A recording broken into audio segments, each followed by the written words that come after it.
그러니까 우리나라가 소득 대비 세계에서 자식한테 가장 많이 퍼붓고 있는 나라예요. 자녀 교육비죠. 결혼비용. 딸이 1억 1,400, 아들이 1억 7,200 평균. 대도시는 훨씬 더 들 거예요. 장가 가면 오지도 않은 자식이 돈은 더럽게 들어요. 40대 해야 될 거에 첫째가 뭐냐면 건강이거든요. 젊을 때 건강하던 사람이 나중에 암에 걸려 심혈관 질환 깜짝깜짝 놀랍니다. 저도 지난 10몇 년 사이에 부부가 암에 걸렸어요. 저희 집사람도 농담으로 쌍암이라고 그럽니다. 또 살았으니까 그런 농담을 하죠. 그런데요, 이거는 조심을 해도 알 수가 없습니다. 60 넘어가지고요, 건강하던 사람이 암에 걸려 심혈관 질환 깜짝깜짝 놀라요. 그래서 뭐냐? 40대, 50대에요, 중대질병보험 하나 들어주는 거예요. 저는 10몇 년 전에 집에 갔더니 제 아내가요, 어느 보험사의 설득에 넘어가가지고 암보험을 들었다는 거예요. 저 그 말 듣고 웃었습니다. 암이라는 건 팔자성환인데 그런 걸 왜 들었어? 웃었어요. 근데 부부가 암에 걸린 거예요. 절묘하게 되는 거예요. 그런데 이 보험은요, 알 수가 없기 때문에 나이가 너무 들면 또 들 수가 없거든요. 그게 적어도 40대, 50대에는 들어두셔야 된다는 거예요. 이 미국, 일본에서요, 퇴직한 분들에게 물어봤습니다. 퇴직하면 생활비가 줄어야죠? 줄었습니까? 줄었다는 대답은 30 내지 40%밖에 안 돼요. 왜 안 줄었습니까? 바로 병원비, 간병비 때문에 그렇다는 거예요. 일본의 내각부라고 하는 데서 주요국에 60세 이상 고령자 대상으로 앙케이트 조사를 했습니다. 당신은 지금 건강하십니까? 그랬더니요, 미국, 일본 선진국의 노인들은 예, 건강합니다. 이 대답이 60 내지 70%예요. 근데 우리나라 노인분들은 예, 건강하다는 대답이 40%밖에 안 돼요. 우리가 험한 인생을 살았기 때문에 그러겠죠. 그래서 언제 아플지, 치료비가 얼마 될지 모르는 건강 리스크는 보험으로 대응하는 거다. 이게 40대 들어서 할 일입니다. 또 40대에 해야 될 꼭 중요한 게 뭐냐면 자녀 리스크 관리를 시작해야 돼요. 요즘 우리나라의 자녀 리스크, 이런 말이 유행입니다. 아니, 귀여운 자식이 뭐가 위험해? 위험해요. 내가 몇 억 있어봤자 아들이 사업해서 실패, 신용불량돼, 손 내밀어. 우리나라 정서에서 안 도와주고 못 빼거든요. 그거 도와주고 쪽방에 살잖아요. 우리나라는 다 큰 자식이 부모한테 얹혀 사는 걸 뭐라고 그러죠? 캥거루라고 합니다. 재작년에 통계를 보니까요, 우리나라 20세 이상 성인 중에 생활비를 부모에게 의존하고 사는 캥거루가요, 314만 명. 전체 성인의 7.5%래요.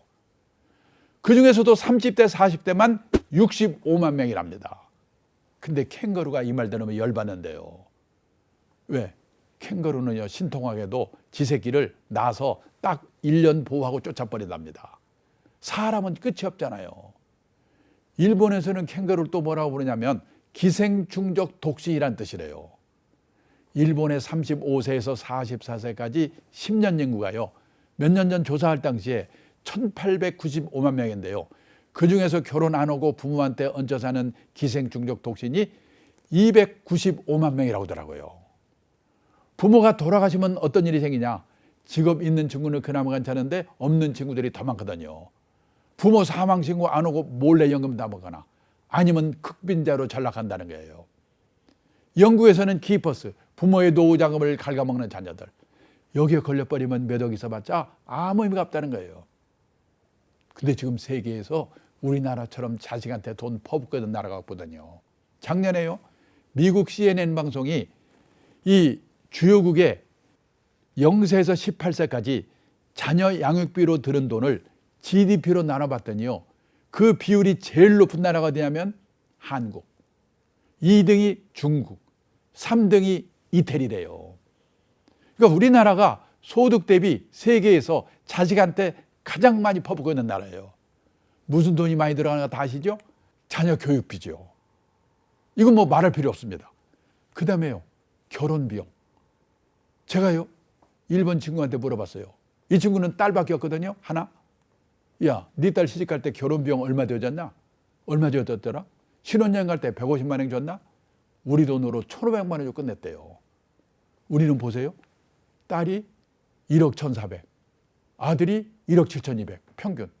대도시는 훨씬 더 들 거예요. 장가 가면 오지도 않은 자식이 돈은 더럽게 들어요. 아들만 둘 있으면 골치 아픕니다. 여기에다가 또 드는 게 뭐 있죠? 과외비.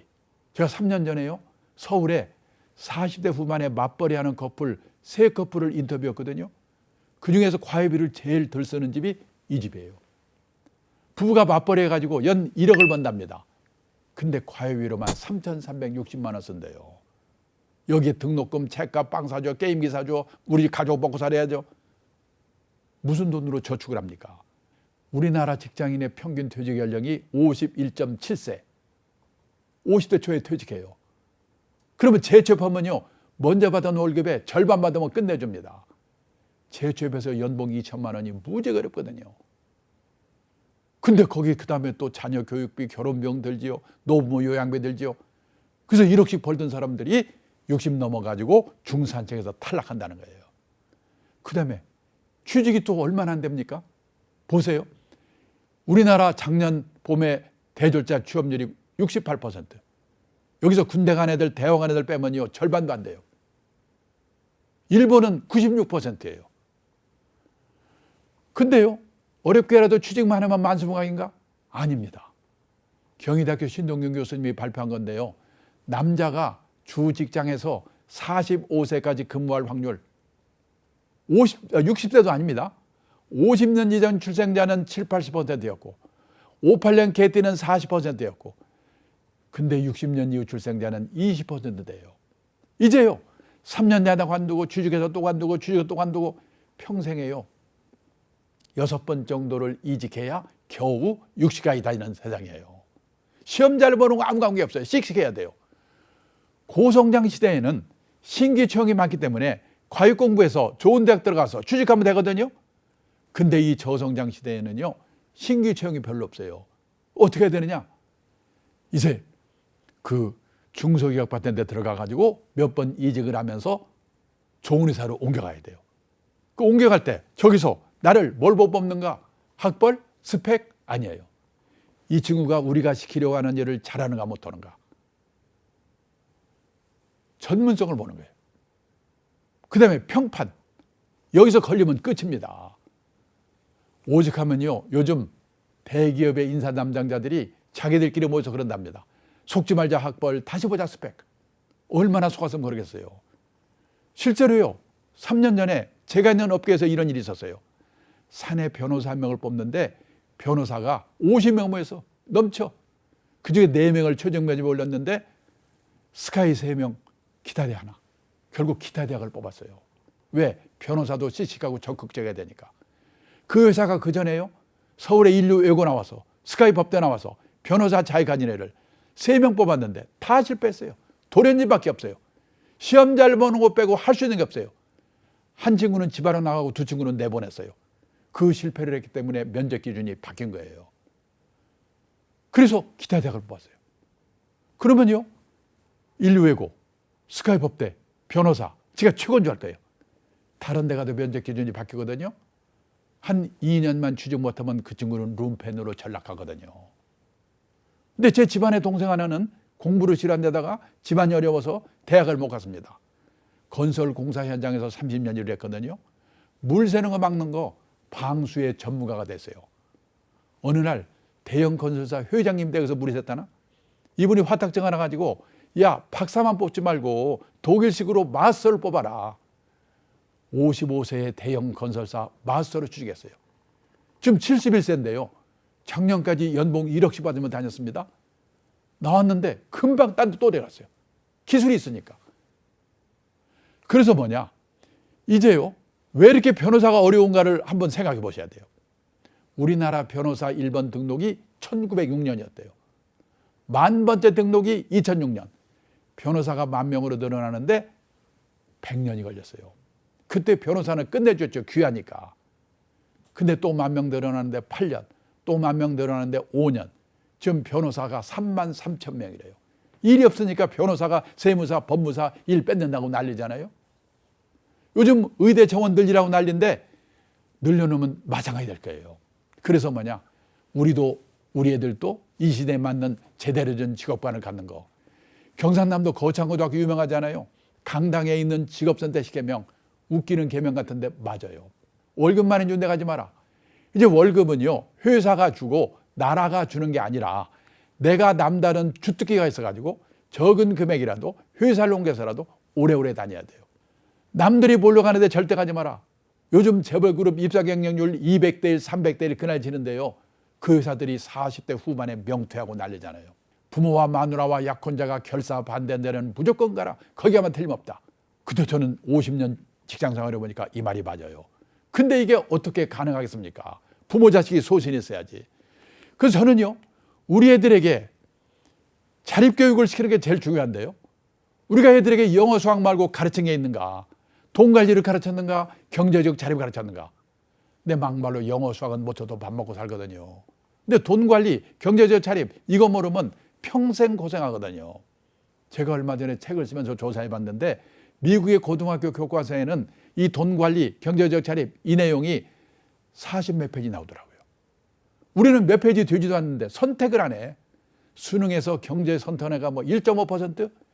배우질 않으니까 대학을 졸업해도 저축이라는 말과 투자라는 말이 어떻게 다른지 이것도 몰라요. 미국에서는 중학교만 제대로 나오면 안다는데 학교에서 가르치지 않으면 부모라도 가르쳐야죠. 그래서 애도 망쳐먹지 않고 아낀 돈으로 자기 노후 대비해야 돼요. 그래서요, 자립교육에는 3가지가 있습니다. 첫째가 뭐냐?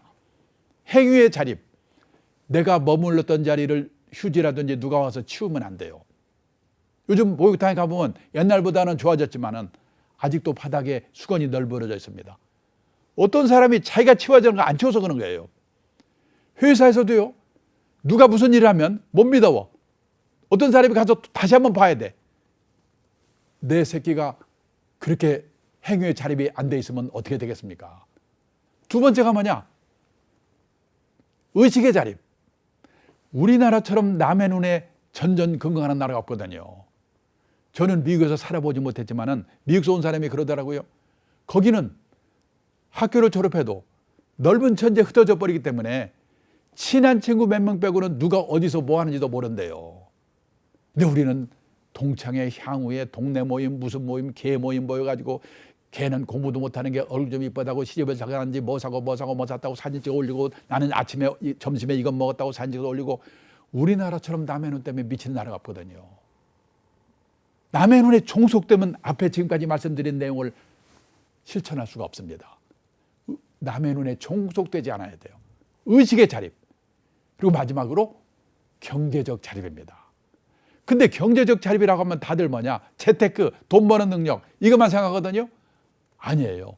진정한 경제적 자립이란 주어진 경제적 상황에 자기 자신을 맞춰놓는 능력을 기르는 것이다. 절약입니다.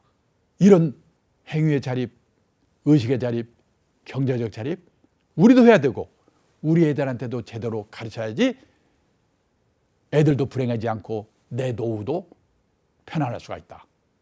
이 말씀을 드리면서 이번 강의는 끝내도록 하겠습니다. 감사합니다. 이로운 경제 채널 EBC